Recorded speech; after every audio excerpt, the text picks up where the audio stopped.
Hello and welcome back to another episode of Beyond the To-Do List. I'm your host, Erik Fisher. This is the show where I talk to the people behind the productivity. This week I'm talking with someone that has been behind my productivity. It's Stever Robbins, creator and host of the Get It Done Guy podcast. He's been doing productivity podcasting for longer than I have by, at least 5 years. We get into that very briefly, and then we enter into a conversation where we talk about the subject of parallelism, doing two things at the same time, as well as talking about automating and delegating and other top productivity tips that he has delivered on his podcast. It's great to talk with Stever after all this time of listening to him. I know you're going to enjoy this conversation. We get into some of those things that are kind of, the basics of productivity, or I should say some of the places where the friction of productivity rubs against your life and how you can maybe smooth out some of those edges. So I know you're going to enjoy this conversation with Stever Robbins. So I'll get out of the way and say, enjoy this conversation with Stever Robbins.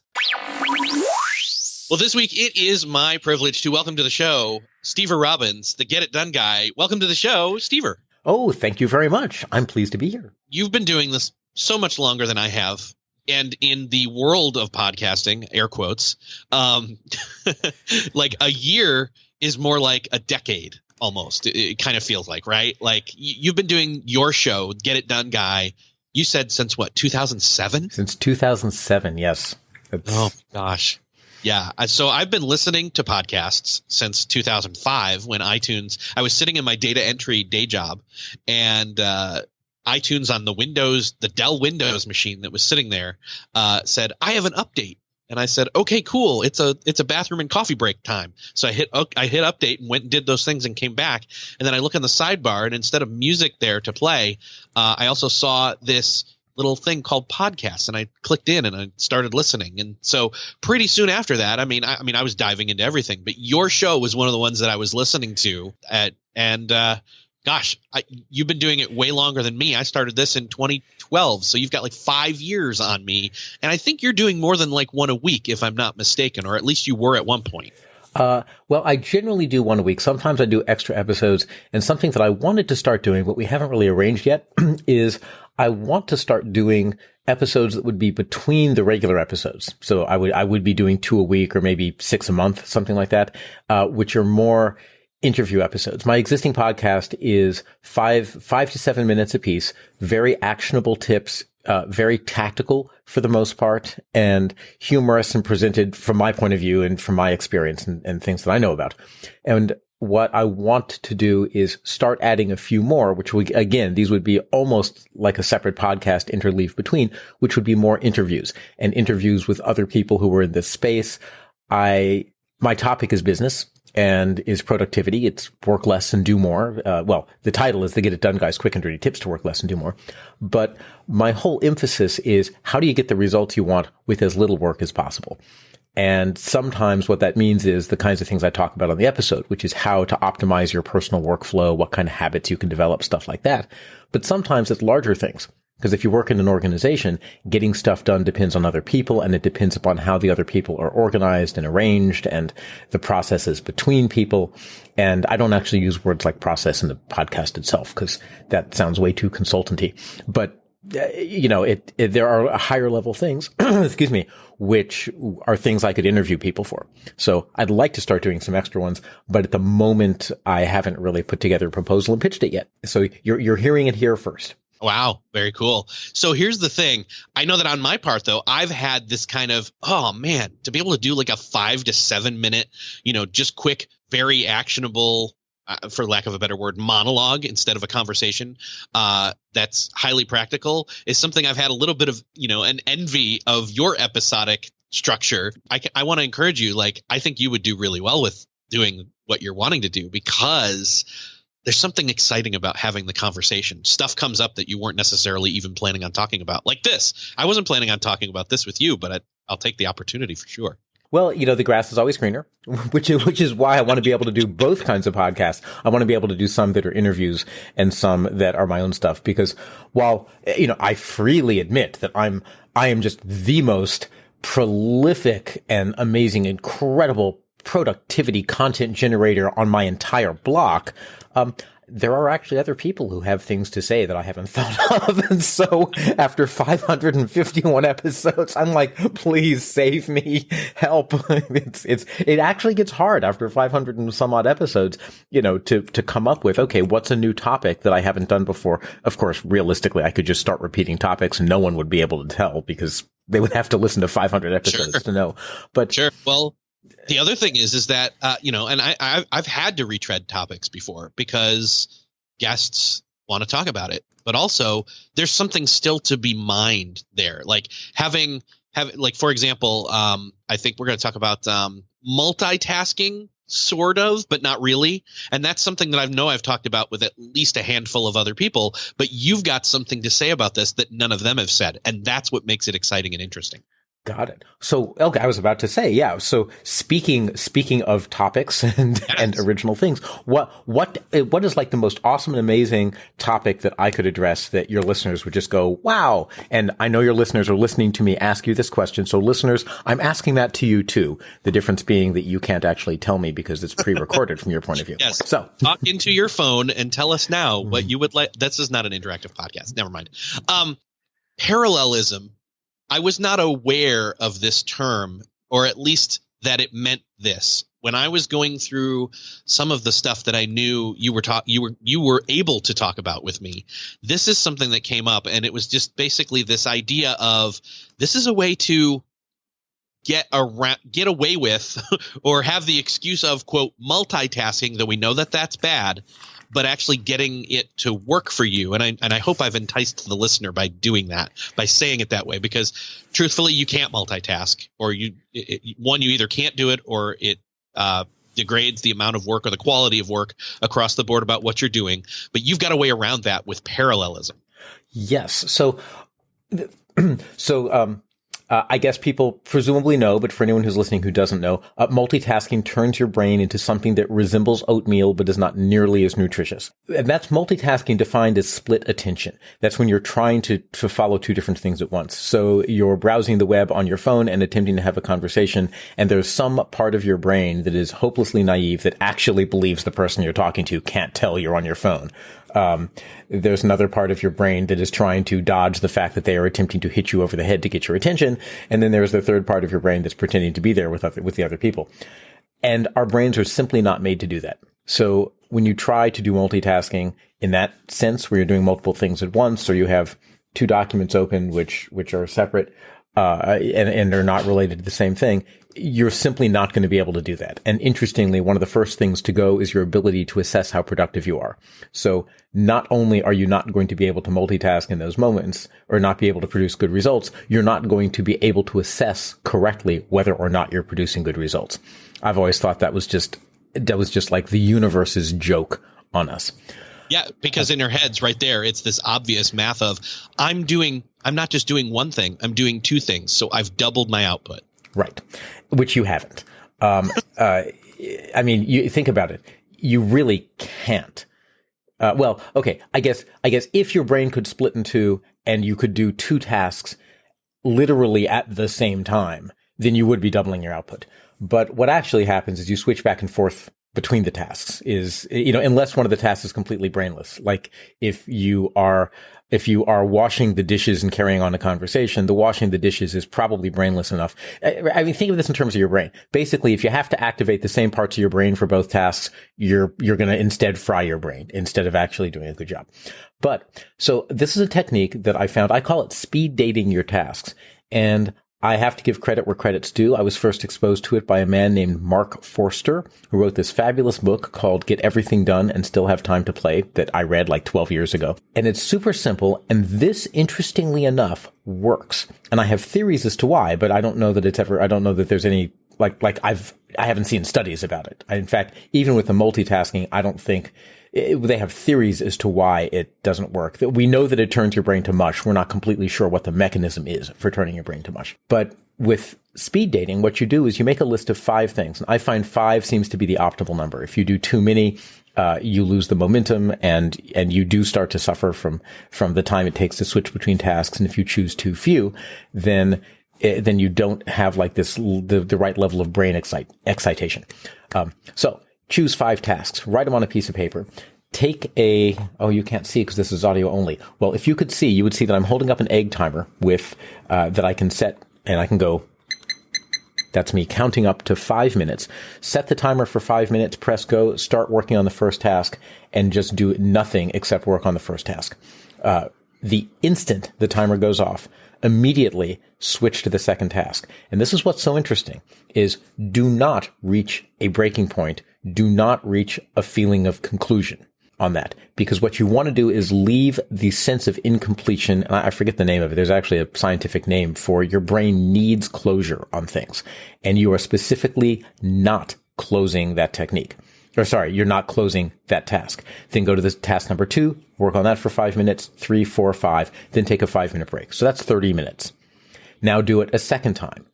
And that's another 30 minutes. So now you've spent 1 hour and you have done 5 minutes twice on each of your 5 tasks. Now lengthen it to 10 minutes. So you do 10 minutes on each task and then take a 10-minute break. That's your second hour. And then if you want to, you can lengthen things to 15 minutes or 20 minutes. To be perfectly honest, I almost never get past 15 minutes.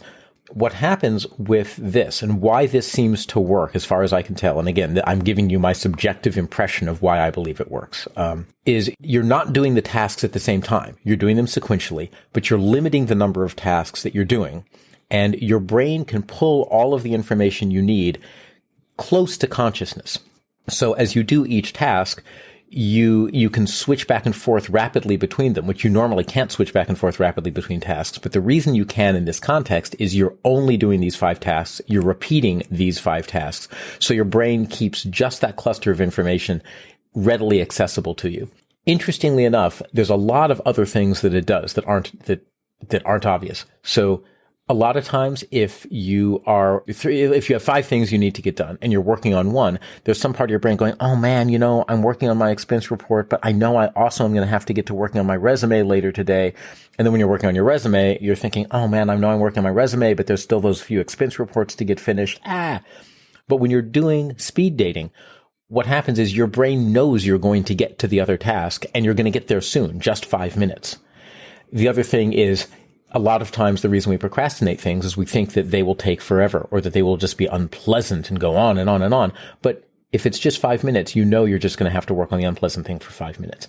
So by giving yourself a limit and by telling your brain you're going to get to everything, and by actually then doing it and getting to everything, it just eliminates the mental resistance. And I find that the most productive days I have are when I pull out tasks in speed date. And interestingly, I don't do it nearly as often as I could or probably should. It is one of the most effective productivity techniques I know. And weirdly enough, it's like my brain is like, no, don't make me speed date because then I'm going to be productive.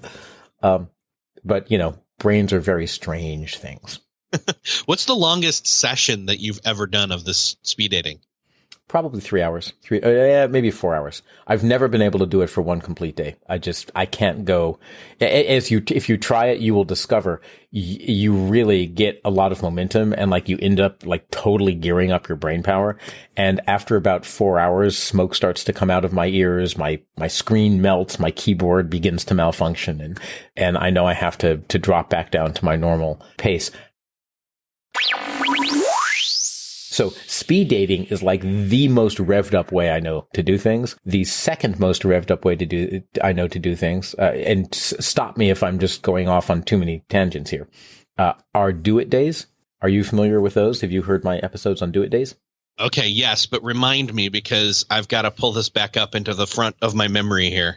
Sure. Okay. So, first of all, again, credit where credit is due. I learned these from a man named Thomas Leonard, who invented the personal coaching industry, as far as I can tell, back in the 1990s. A do-it day is really simple. You get a bunch of people, hop on a conference line, and at the beginning of the day, and you declare, here's what I'm going to get done this day, and here's what I'm going to get done in the next hour.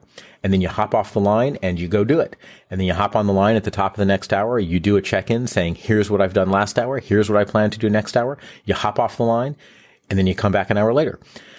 And I have been running these now for years, and it may actually be older than some of the people listening to this, which is why I'm deliberately engaging in extreme denial. And what happens is, so do-it days sound really easy, and they are. I mean, are really minimal in terms of structure, but if you look at everything we know about the psychology of getting people to do things and the psychology of distraction, it turns out that as simple an idea as a do-it-day is, it activates like 5 or 6 different principles that are known to have behavioral effects on people. So with a do-it-day, you check in every hour. And interestingly, today is a do-it-day for me. So at the top of the next hour, I'm going to be checking in with my group. And with a do-it-day, one, you're making a public declaration of what you're going to be accomplishing. So you have peer pressure. You have the fact that you've made a public statement. 2 is because you have hourly meetings and you have a timer set to do that, it calls your attention back every hour. So if you got distracted and you're on social media or you're doing this or you're doing that, when that buzzer goes off at the top of the hour, you know that you stop and reassess and go, oh, wow, I actually just wasted the last hour. I'm going to reorient for the next hour. It also gives you time pressure, because it is not at all uncommon. At the top of the hour, you'll say, I'm going to work on invoicing all hour long. And then 5 minutes before the next check-in, you look up and you're like, oh my God, I haven't worked on invoicing at all, but there's no way I'm going to say that to the group. So you sit down and like in 5 minutes, you grind out 6 invoices. So there's the time pressure element. And then the final element is that because you have to state what you're going to do the next hour, you actually have to stop and think. You actually go, oh, what am I going to do the next hour? And it just takes a couple seconds, but it's this deliberate come back from distractions and then consciously refocus on where you want to go the next hour. And that combination of all of those produces overall the most productive day that I know how to produce. And that's consistent. I've run these for literally thousands of people. And by far, I would say probably 97% of the people who have attended have said it was one of the most productive days they've ever done. The other 3% are grumpy people who need more chocolate cake in their lives. But the 97% are absolutely right. They're incredibly productive. And sometimes within a do-it day, I will break down 1 or 2 of the hours into speed dating. So I'll have a turbocharged day and then a super turbocharged couple of hours in the middle of the day. I did the math here on the 4 hours. Yes. Okay. Because that's why I asked. I was like, okay, so what's the most you've ever done? So 4 hours, 60 minutes in an hour, that's 240 minutes. And then if we're talking 5 tasks, if you divide 240 by 5, you get 48 minutes for each of those 5 tasks right there in that 4 hours. And so I imagine a lot of people out there are thinking, okay, well, if I were to take 5 tasks and say, okay, for the next hour, I'm going to work on that one task. Think about it right there from just a flat out assumption math perspective. 5 tasks times 1 hour each is 5 hours, which by doing the speed dating, you've already cut an hour off of that, let alone the fact that when I did the math and divided it, it's only 48 minutes. So it's not even an hour per task. You're saving, I'm not going to go that far into the math, but more than an hour savings, scraping it off. And again, some of these tasks that maybe you'd be better off doing are grabbing stuff that okay, it's not going to take me 48 minutes to do this one task. This is more of a 15, 20-minute thing. So I'll round up 5 of those and then do 1 hour or maybe an hour and a half or 2 maximum and knock all those things out. Yes. It's very interesting because there's a lot of factors too. One is just how much time you're spending on something. Yeah. The other is like how focused are you while you're spending that time, et cetera. And at the end of the day, and I'll tell people a secret here, even though I have this productivity podcast and yada, yada, yada, I'm not actually a giant fan of productivity. I know that's going to sound weird, but what I find is what I'm a fan of is people having happy, wonderful, joyful lives. That sounds like really worthwhile to me. And a lot of times people believe that productivity will get them to that. And my experience is that it won't. I started off in the computer industry back in the 1980s, and the theory was computers were going to give us all this free time. They haven't. In fact, as far as I can tell, computers have made life more complicated for many of us, and we now have to spend more time to get the same amount of stuff done. Now, or to get the minimum amount of stuff that we need to get done. Now, in fact, we are getting things done that we could never have done 30 years ago. We can do photo editing that's amazing. We can produce podcasts. We can distribute media. The problem is our ability to do so has raised the playing field to the point where we have to do all of that now just to be in the game. And at the end of the day, productivity, in my mind, only matters if it results in a better life for you. If you work for an employer and you get more productive, that translates potentially into free time. And if you have too much free time, at least most of the employers I've ever seen, they're not going to say, oh, wow, you have free time. You must be being really productive. Let's give you a raise. What they say instead is, oh, you have free time. Well, we must not have given you enough work. So here, let us give you more work. And of course, we're not going to give you a raise because we had been underemploying you before. So if you're self-employed, then you actually can get the benefits of a productivity increase because you're the boss. And so you can say, wow, I'm getting the same amount of work done in half the time. I'm going to take half the day off. What you need to be aware of is being self-employed. And instead of saying, now I'm going to take half the day off, you say, oh, wow, I'm self-employed. I just doubled my productivity. Now I'm going to take on 5 new projects. And I'm not saying that that's my personality and that I do that all the time, but one could imagine that I might know from personal experience that if you're self-employed and you increase your productivity, it's possible to simply use that to make life worse for you as opposed to better. I wholeheartely agree. There is, I mean, you're hinting at the reason there, your dislike of, or I wouldn't say dislike, but I'll say your dislike of productivity, or at least what it can be used for sometimes as a double-edged sword, is a lot of the reasons why I called this show, Beyond the To-Do List. It's not just about the to-do list in and of itself as the productivity hack or, cornerstone. We talk about much more than that. We go beyond all the productivity stuff as a whole into what that can do for you, what that should be doing for you, which is, again, what you were hinting at, that having a better life, a happier life, being more present with people, relationships, all these things that aren't technology, So I went out to dinner for my birthday, and at the next table, there were 4 people. They came in, sat down, all of them pulled out their phones, and they were sitting there typing on their phones. And I was looking at this. There was no interaction. I was thinking, why in the world are these people even out to dinner? So I got out my phone and I took a picture of it and I just tweeted that right out. And I said, look at these silly people on their phones when they could be having a delicious dinner. Actually, I didn't do that. I kept my phone in my pocket. But, I was looking at this and I was going, what's up with that? And by the way, I do this too. I mean, I'm not immune to it, but it's weird because some of it's fear of missing out, but some of it, I don't get why when I'm talking to you, I might feel the urge to pull my phone out and tweet someone else or talk to someone else or message them or check. Why would I do that? Back before I had a smartphone, and I am old enough to have had life as an adult without a smartphone.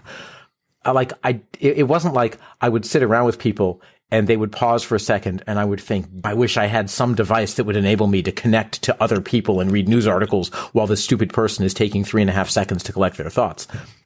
That wasn't something that was missing from my life. So it's very weird to me how unbelievably addictive it is now that it's present. And people under 25 or 30 may not even be able to conceive of it because literally they have never had the experience of spending substantial time. I mean, maybe they've done it once or twice as on a lark, but they haven't had the experience of living their life in a way where they are present because they don't really have a choice. And, and so I don't know. It's very strange. We've created a world that I'm not convinced is healthy, I guess. Well, and here's the thing is I talk about this all the time, in terms of technology is kind of like, Iron Man. It's putting on this extra suit of technology on top of who you already are. And so it's not that we weren't already easily distractible. It's that the tool came along that made it so much easier to jump in and go everywhere else in the world other than where we already were. We already had that ability to do that up in our brain and go think thoughts and daydream, etc. But that's inherently at least somewhat more healthy, at least unless you're sitting in a classroom like it was for me when I was young. So right. Well, I think it's really important to look at how we use our brains because in the tech community, and I live in Boston, and I have a lot of friends who are heavily involved in tech, and they're in the science community. And there's this subsegment of people who are just obsessed with things like taking pills to make themselves smarter and doing, doing these incredible cocktails of neurotransmitters and trying to eat these diets that's going to increase their brain power. And I always listen to this and I think, why? Like, you don't know how to use the brain you have now. What do you think increased brain power is going to do for you if you can't concentrate long enough to read a 1,000-word article? Because what increased brain power does is it enables you to process more information. But if you don't have the attention span to be able to take in more information and think about it, and you don't give yourself the downtime to ponder it and make new connections, because, by the way, that's what happens in our brains, is we make connections between things. And if the thing isn't in your brain, you can't make a connection to it, which is one of the reasons that having access to Wikipedia is not a substitute for learning. I'm like, learn how to use the brain you have now well. And then once you can do that, then it might make sense to increase your brain power. But I find it fascinating, our obsession with things like brain power, and then also the belief that increased brain power will lead to different outcomes. Like, I think it's starting from the wrong place. I think instead of starting from how can I take this cocktail of stuff to increase my productivity, to increase my brain power, you should start from what is it that I'm trying to accomplish that I'm not getting? Because an awful lot of the time, what's standing in your way is not a lack of brain power. It's not a lack of productivity. It's that you're doing the wrong thing in the first place. You've chosen something that isn't a solution to whatever problem you're trying to solve. If the problem is, I want more free time to spend with my friends and family and loved ones, or to go ponder or to write my book, the answer is not necessarily a better app or more brain power. The answer is you need to learn how to say no, because if you don't say no to the things that are taking the time that you would otherwise spend doing these things, then it doesn't matter how smart you are. It doesn't matter how much you can process. If you still can't say no, because saying no has nothing to do with being intelligent. So no matter how intelligent you are, you won't be able to say no. If you're not able to say no, you still won't be able to do the thing you want to do. And you'll wonder why. I can't do the thing I want to do. Maybe I need another degree. And then you'll go back to school, and much to your surprise, you'll discover grad school also doesn't give you the time to do the things you want to do. Don't ask how I know that. I'm seeing kind of a parallel going on here as well with what we're talking about choosing the right things to use our brain for and saying no, as well as going back to multitasking. It's almost like we're trying to multitask with the not just our tasks, but like the macro larger categories of our lives. We're trying to be present with friends, as well as do work, as well as send pictures to mom, as well as text with son or daughter, or, all of the above, when what we really need to do is, again, macro level, say what's most important, and then maybe even just do speed dating for some of this stuff too. Yeah. Well, one of the things also that's interesting about technology and media is it's given us a glimpse into so many different lives, so many different instances or incidents that are happening around the world. Your phone really is a window, or your desktop, whatever you're using, is a window into so much more experience than most people could even have conceived of 200 years ago. And our brains are, in fact, built to some degree to explore our environments and to seek out novelty. But we're not actually built to seek out the level of novelty that we have access to. And by the way, let's be really, really clear that the entire advertising industry, Google, Apple, Facebook, the phone companies that put out Android, like everyone in tech is conspiring to hijack your brain and exploit this. So it's not like there's some secret person somewhere in Silicon Valley going, wow, let's actually make things that make people productive and that help them relax and that help them get a control and a handle on their life. They are not doing that. All of those business models are driven by consistently pushing you to be dissatisfied and to seek out more and to be reactive. But what it means is that because you have a device that can do all of these things, that can talk to mom, that can help you compose a letter, that can show you incoming email, you expect yourself to do those, and you want to do them because all of them are fun, interesting things to do. But there's too many of them. They just don't fit. I was thinking about this recently. I'm I'm doing some outreach and I pulled up my address book. And this is just my personal address book. Never mind LinkedIn or Facebook or any of those. This is just the address book I have sitting on my desktop. And I've got 3,000, excuse me, not 3,000, 5,000. I've got like 5,300 people in my contacts book. And I'm looking at this going, there is simply no way without a staff that I could ever have even maintained 5,000 people's contact information 100 years ago. In fact, I probably wouldn't have met 5,000 people in my life whose contact information that I would get. And just because I have all of that doesn't mean that I can usefully and productively use it. And furthermore, having all of it in some ways is actually a burden because I keep thinking I can use it.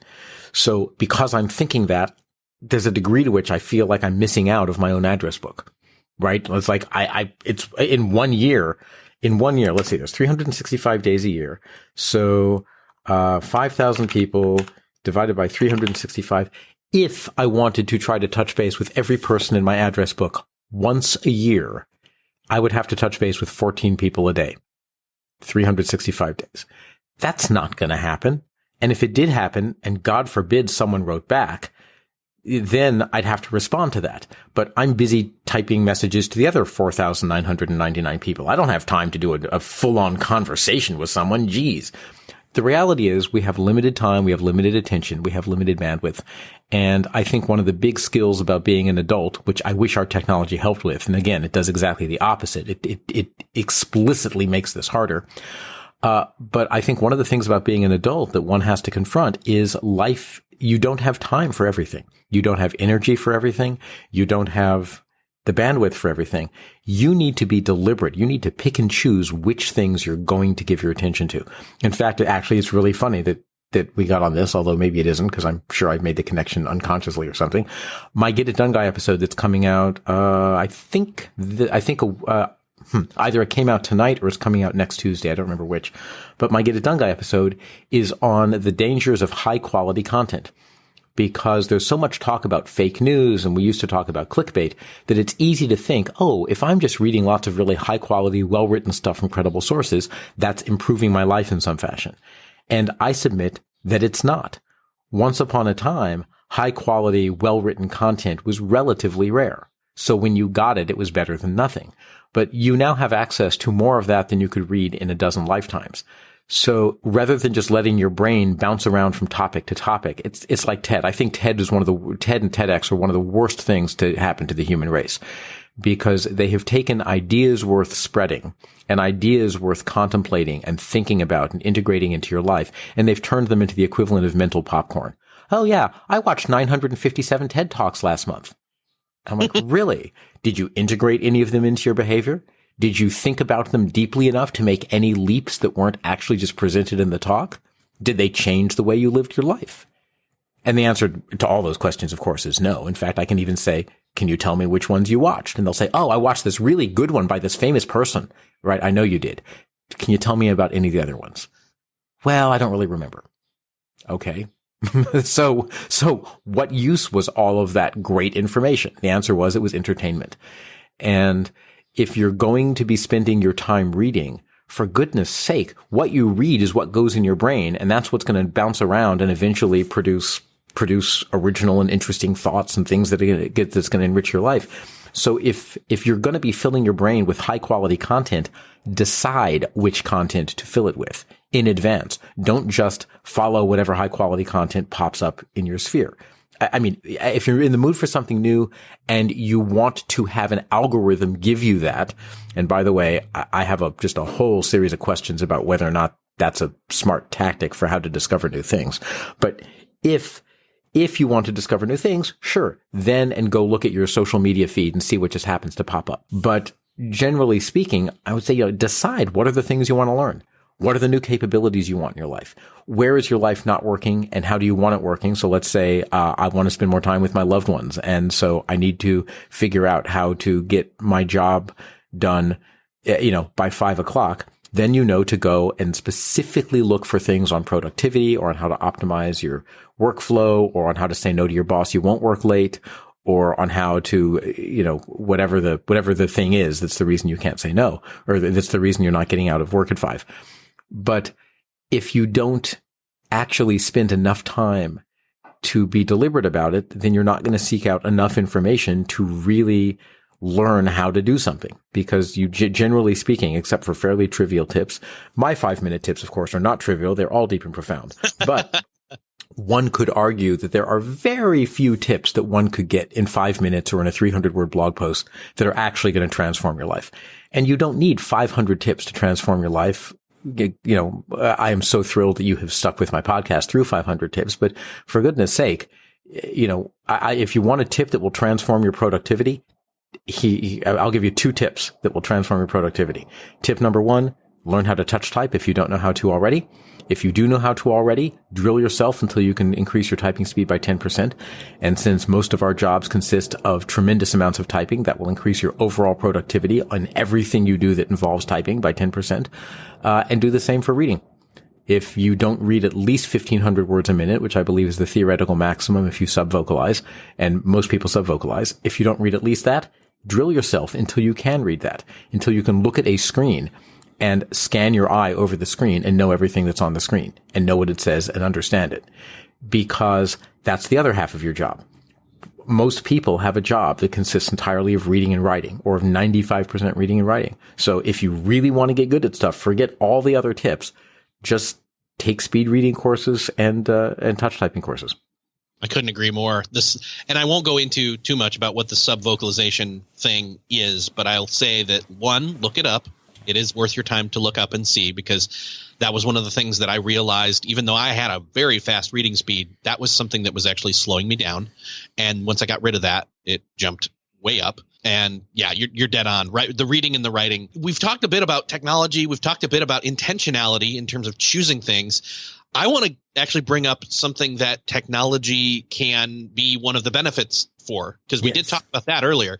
And it's also kind of going back to what we were originally talking about, which was partially multitasking and partially getting stuff done while it's not necessarily you that's doing it. So we're going to talk here a little bit about automating and or even then getting back into humans with delegating, although you can delegate to a computer, I guess. But using the code words here that I think people are going to be like, what are you talking about? Is for you, it's this phrase, doing something while pregnant. And by doing something while pregnant, it means that basically, and we won't go into the details here, but setting yourself up to be pregnant, as a woman would find herself to be, she now doesn't have to do anything else other than let that process continue. Okay. But then she can do other things and work on other things. So it's kind of taking that mindset. And even another example would be if you put something, you prepared something, put it into the oven, and then put it in the oven for an hour. It doesn't make sense for you to then stand there staring at the oven door while the tool you've set aside to do the rest of the work for you does its work. You can go do other things. So yes. And well automated stuff absolutely has that attribute. There are a couple of things to be careful of with automation. One is you want to design good automation. You want to make sure that whatever you automate, you really have considered all of the different cases that are going to crop up so that the automation works.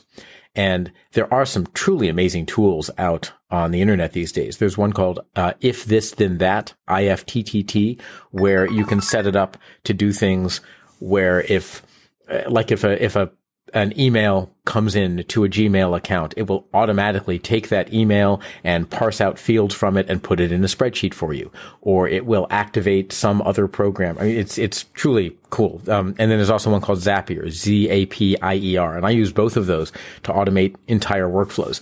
And they're very cool. The risk of automation is that the automation could break. If you're automating by using something like Zapier or IFTTT, and these are services that piece together other services. So the example I just gave with receiving an email and putting information from that email in a spreadsheet, that depends upon Google to keep working, Gmail and Google Sheets, and Zapier or IFTTT, whichever one you're using. So what that means is you now have 3 points of failure.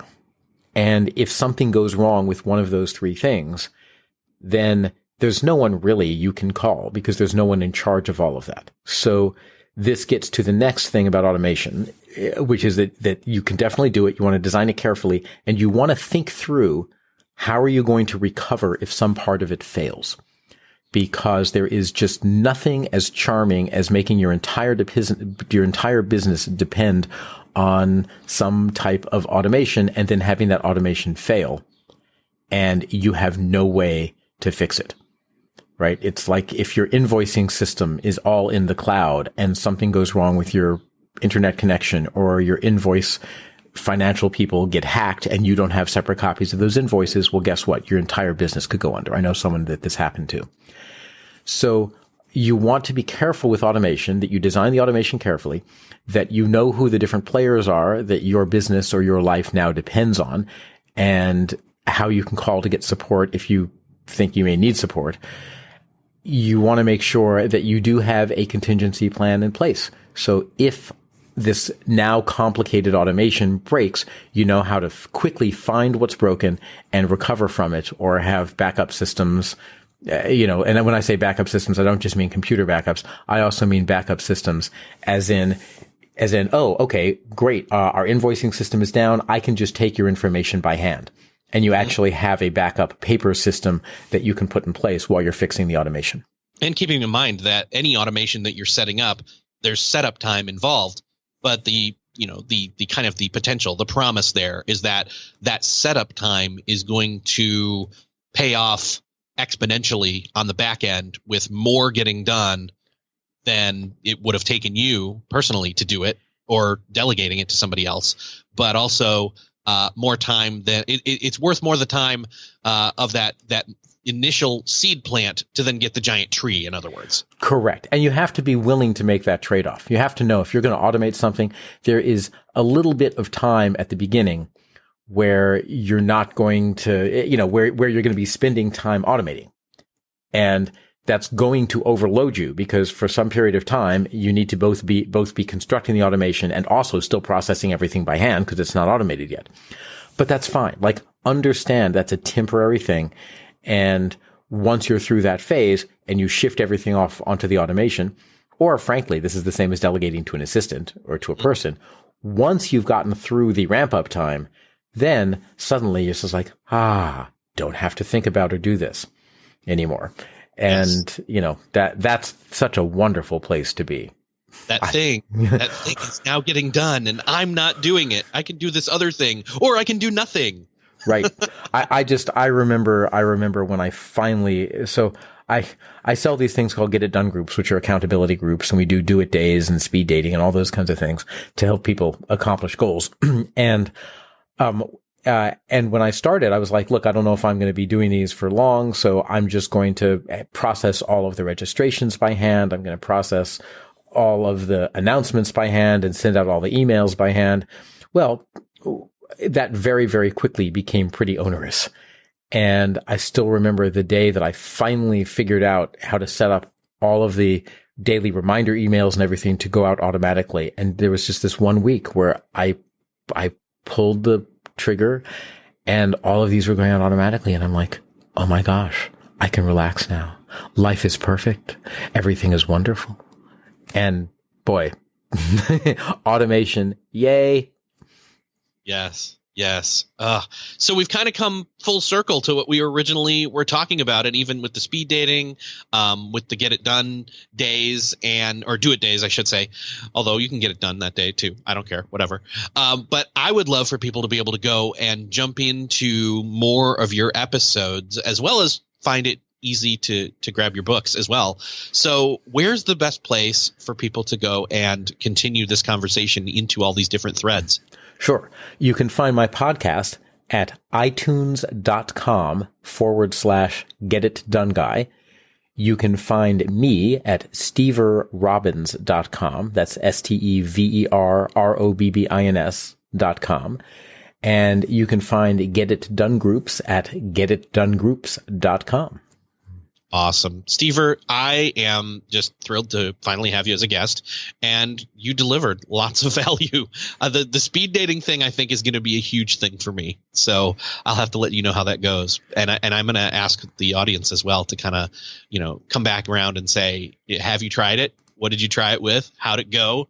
Etc. But thank you so much for being here. This has been awesome. A great conversation, and I hope to have you back. My pleasure. I'm happy to be back. Well, that's another podcast checked off your podcast listening to-do list. Doesn't it feel good to check them off? I know it does when I'm done listening to new podcast episodes in my podcast player of choice. Speaking of that, in whatever podcast player you are listening to this in, I would love for you to hit the share button and let somebody else know. I'm not saying the world, but I'm saying probably somebody specific you thought of while listening to this. And I would love for you to share this with them, this conversation. If you know of someone that this episode would do them some good, that's the only qualification I have for you to share it with them. That being said, I want to say thank you for listening. I really enjoy the feedback that you are all giving me on the show. Thank you so much for your support of listening and partaking of the sponsors. So thank you so much, and I will see you next episode.